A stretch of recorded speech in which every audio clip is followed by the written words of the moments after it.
Before we get into Washington, Carolina, I want you to know that if you missed out on our bracket, that over 8,000 people joined for the playoffs. Too bad. It's over. No, it's not. Actually, if you got into the bracket or you missed out on the bracket, it doesn't matter because there's another concurrent bracket just for the second round. And think of all the information that you had beforehand. Like Steve Dangle, who said not only are the Stanley Cup winners from last year going to lose in the first round, but the finalists are. And hey, they're both through to the second round. I'm not a smart man. It's okay, I did the same thing. I just want to say that you should join it, and it's in our description right now. The link is in the description. It is open.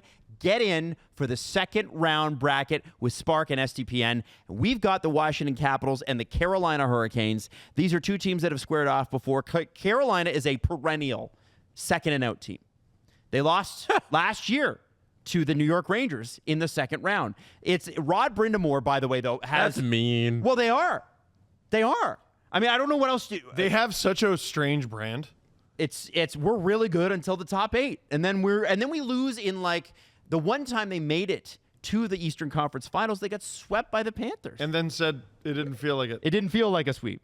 And I'm just pulling up the Rod Brind'Amour stat, which is kind of crazy. Rod Brind'Amour is the first head coach in NHL history to win at least one round in each of his first 7 seasons behind the bench. It's an incredible stat. He always gives that team a chance to win, but they haven't seized it yet. And the Washington Capitals have come back from the dead with a bunch of project players, and they look unbelievable.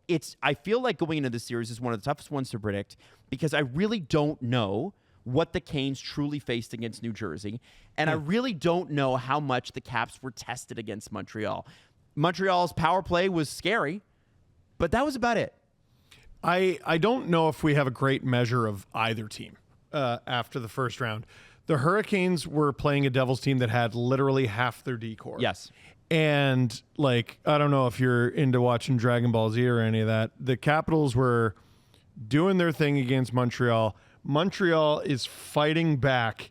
And at some point, as they are pushing the Capitals to the brink, they dug their feet into the dirt, stopped moving backward, and just threw their power punches. And took care of business with this young, fun team and taught them a lesson. Yes. And so we're going to start with we're going to start with goaltending as we always do, okay?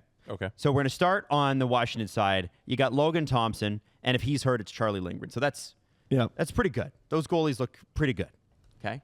Sure. On the Carolina side, it gets a lot more interesting because you've got goalies that have I guess they're injury prone. Right now, as of this recording, Freddie Anderson's day-to-day, but he would be the projected starter.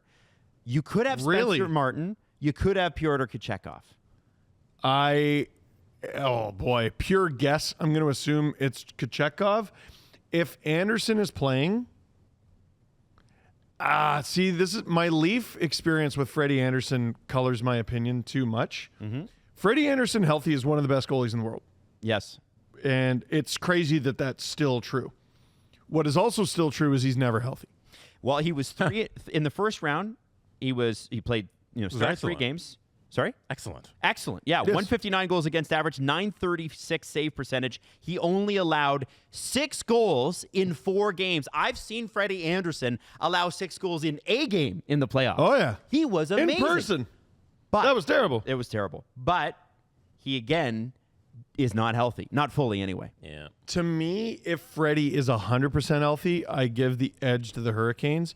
But with Thompson probably not 100%, I don't really know what to expect out of Lindgren. Kochetkov is adequate. To me, the goaltending is a coin flip. Okay. Jesse, do you give an edge to either side? I'm giving the edge to Washington in terms of goaltending. I don't know how healthy Freddie is. I don't trust that he'll be healthy. Him missing the game, Kochetkov getting in there is already, we know he's not 100% healthy. When he plays hurt, he's awful. And Logan Thompson's been excellent all year long. Yeah. Like, how can we doubt him when he's proven that all season he's been a top 5 goaltender in the league? These two teams are very systems teams. Carberry and Rod Brind'Amour, it's like, here's my system. If you can work within it, you're going to be great. And on defense, Jake Chychrun, John Carlson, Matt Roy, Rasmus Sandin, Alexander Alexiev, and Trevor Van Riemsdyk, all rock solid in that first series against Montreal.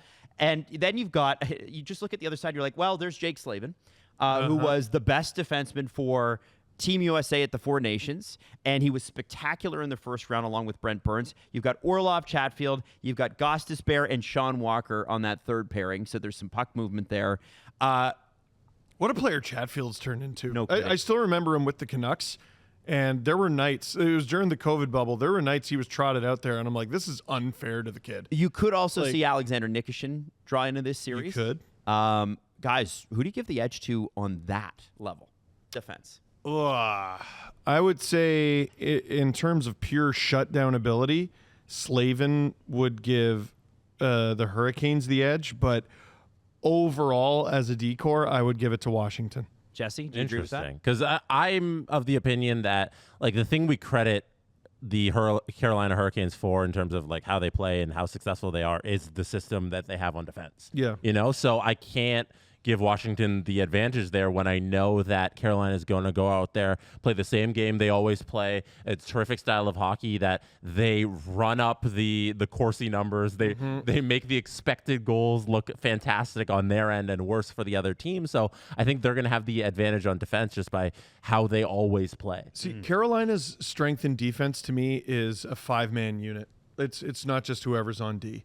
The center helps out. They have good pressure on the wings. Like I don't give them the D-core edge. They might have the defensive edge, but I don't give them the D-core edge. I don't know if that makes sense. We're talking about defense. I think you're splitting hairs here. If you're saying that their defense overall is better, then I think you think their defense is better. I mean, it's the Carolina Hurricanes. Yeah, their team defense is better.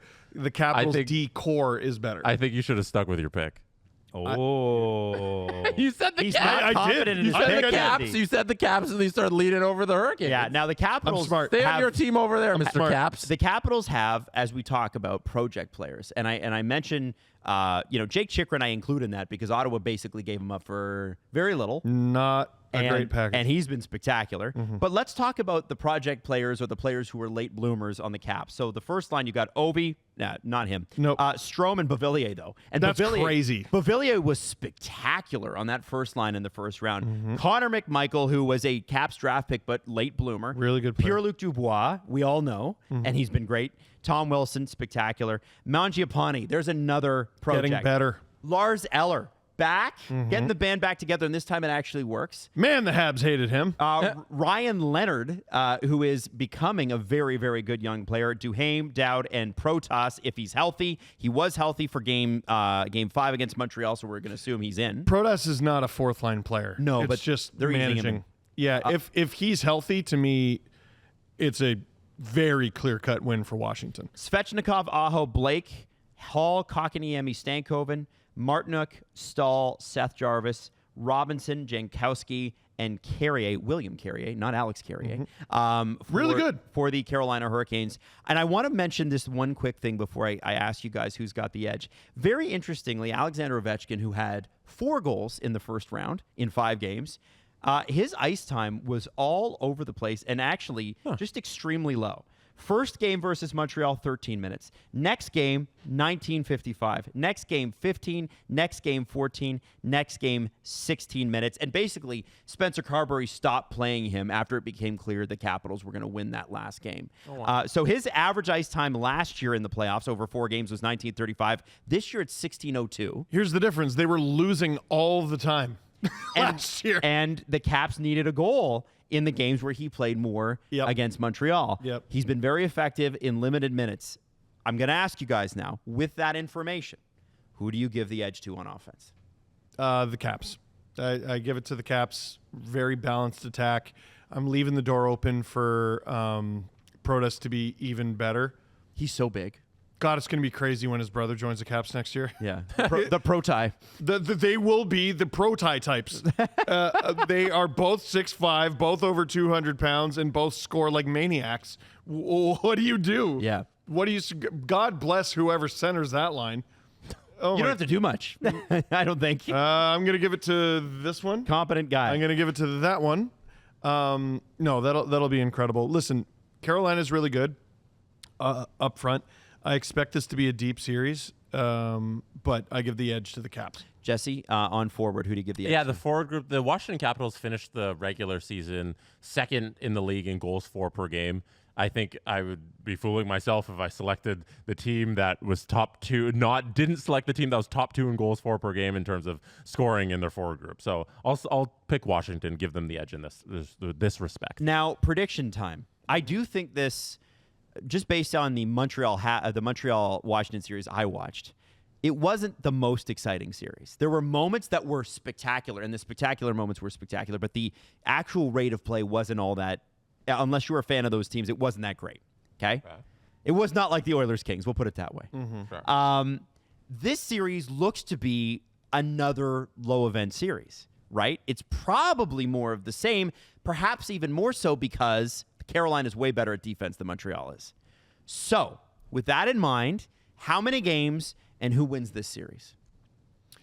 I think the Capitals are going to, and we haven't talked about this factor yet, out-asshole the Hurricanes, as has been the Achilles heel of the Hurricanes. I'm going to go with Caps in 6. Jesse. Give me the Carolina Hurricanes in 6 games. Whoa, in 6 games? Yep. Okay, and I'm saying the Washington Capitals in 7. That makes me feel good. Wow. Knowing that I'm the opposite of the two of you, probably got the right pick. Wow.